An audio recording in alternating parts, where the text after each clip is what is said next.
Programang ito ay rated SPG. Striktong patnubay at gabay ng magulang ang kailangan. Maaaring may masiselang tema, lengguwahe, karahasan, sexual, horror o droga na hindi angkop sa mga bata.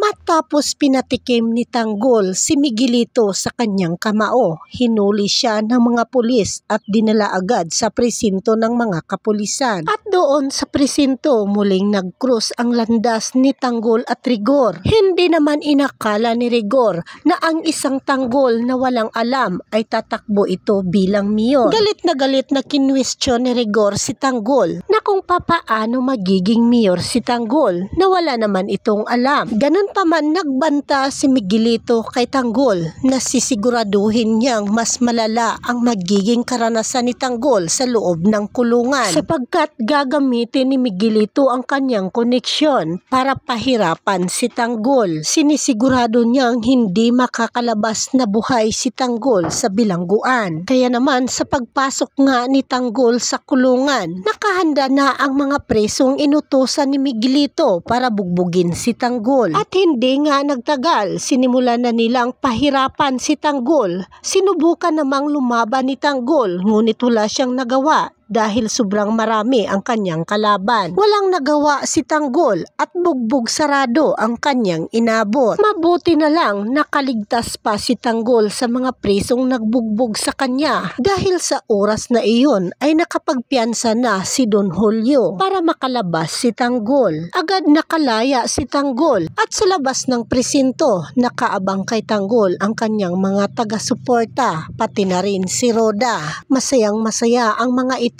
sa paglaya ni Tanggol. Ngunit sa paglaya ni Tanggol, nanganganib ang kanyang buhay dahil nag-aabang sa kanya si David sapagkat inutusan ni Miguelito si David na itumba si Tanggol. Ngunit sa pagkakataong ito, hindi alam ni David na si Tanggol pala ang ipapatumba sa kanya ni Miguelito. Laking gulat niyang makita si Tanggol at habang nakatutok ang baril niya kay Tanggol, hindi niya itong magawang kalabitin. Galit naman itong si Miguelito habang pinanood niya si David dahil hindi ginawa ni David ang kanyang utos na itumba si Tanggol. Kaya si Miguelito na ang gumawa sa kanyang plano laban kay Tanggol. Bigla nilang pinaulanan ng bala kung saan naroon si Tanggol. Samantalang matapos ang nangyaring gulo, tuloy pa rin ang pangangampanya ng dalawang partido. Ang partido nila Tanggol at partido ni Miguelito. At sa pagkakataong ito, nagpang-abot ang dalawang grupo sa pangangampanya ng magkabilang panig. Dito na magsisimula ang mas matinding magulong pangyayari. Dahil nang makita ni Miguelito ang grupo ni Tanggol, agad niya itong pinaulanan ng bala. Ngunit hindi umatras si Tanggol. Agad rin silang gumanti ng putok sa grupo ng mga gerero. At sa kalagitnaan ng mainit na bakbakan na ito, biglang sumulpot si David at lumapit siya kay Tanggol dahilan ng magkakatutukan ng baril ang magkakapatid. Sabay-sabay na lang po nating pakatutukan mga kaibigan ang mga susunod pang mga kaganapan dito sa ating paboritong palabas